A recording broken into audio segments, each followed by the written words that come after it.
بہت عرصہ پہلے شمالی پہاڑیوں کے دامن میں نور نگر نام کا ایک گاؤں ہوا کرتا تھا۔ یہ گاؤں اپنی خوبصورتی، سرسبز کھیتوں اور صاف ستھری ہوا کے باعث دور دور تک مشہور تھا، لیکن سردیوں کے موسمی طوفان نے اس بار گاؤں کی حالت بری طرح بگاڑ دی تھی۔ لگاتار پڑنے والی بارش نے راستے بند کر دیے تھے، دریا میں طغیانی آ گئی تھی اور ٹھنڈی ہواؤں نے گاؤں والوں کی زندگی مشکل بنا دی تھی۔ اسی گاؤں میں یوسف نام کا ایک نہایت غریب مگر دل کا امیر نوجوان رہتا تھا۔ وہ اپنے بوڑھے والدین کے ساتھ ایک ٹوٹی پھوٹی جھونپڑی میں زندگی بسر کرتا تھا۔ گھر میں کم وسائل تھے مگر محبت اور سچائی کی دولت بے شمار تھی۔ گاؤں کا امیر اور مغرور چودھری نور نگر میں ایک اور شخص بھی رہتا تھا، چودھری نذیر۔ وہ گاؤں کا سب سے امیر آدمی تھا۔ بڑے کھیت، درجنوں مزارع، اونچی حویلی، گھوڑے، نوکر، سب کچھ تھا، مگر اس کے دل میں لالچ، غرور اور بدگمانی بھری ہوئی تھی۔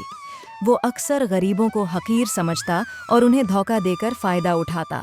ایک شام جب بارش زوروں پر تھی اور ہوائیں درختوں کو ہلا رہی تھیں، چودھری نذیر نے گاؤں میں اعلان کروا دیا، سنو سنو، میرے خزانے کا ایک بڑا صندوق گم ہو گیا ہے۔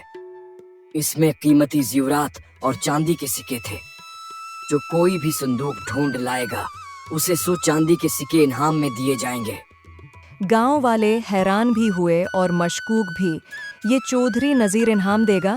ہاں ہاں، کبھی نہیں۔ اگر صندوق کوئی لائے گا تو الٹا الزام لگائے گا کہ اس نے کچھ چرا لیا۔ سب ہنستے اور اپنے اپنے گھروں میں جا بیٹھے۔ اگلی صبح جب بارش کچھ ہلکی ہوئی، یوسف کھیتوں کی طرف گیا تاکہ دیکھ سکے کہ کہیں پانی نے حد سے زیادہ نقصان تو نہیں کیا۔ اسی دوران درختوں کی جڑوں کے پاس کیچڑ میں اسے ایک بڑا بھاری صندوق دکھائی دیا۔ اس نے اسے صاف کیا، اٹھانے کی کوشش کی۔ صندوق واقعی بہت وزنی تھی۔ یوسف نے اپنے دل میں سوچا، یہ ضرور چودھری کا گم شدہ صندوق ہوگا۔ گھر لے جا کر اپنے بوڑھے والدین کو دکھایا۔ ماں نے حیرت میں کہا، بیٹا، اگر یہ صندوق واقعی چودھری کا ہے تو ہمیں انعام میں 100 سکے مل جائیں گے۔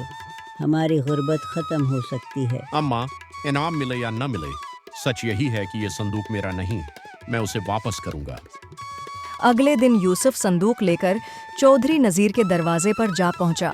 چودھری نے صندوق دیکھا تو اس کی آنکھیں لالچ سے چمک اٹھیں، مگر کچھ ہی لمحوں بعد اس نے مصنوعی حیرانی سے کہا، یہ میں کیسے مان لوں کہ تم نے صندوق سے کچھ نہیں نکالا؟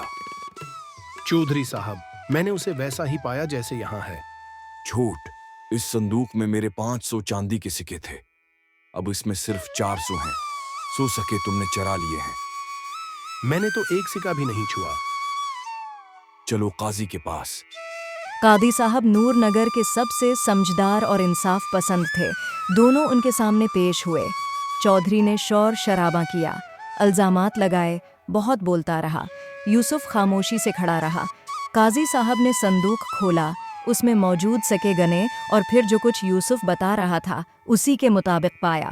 کچھ دیر غور کرنے کے بعد قاضی نے کہا، چودھری نذیر، اگر تمہارے صندوق میں واقعی 500 سکے تھے تو یہ صندوق تمہارا نہیں، کیونکہ یہ تو صرف 400 والوں کا ہے۔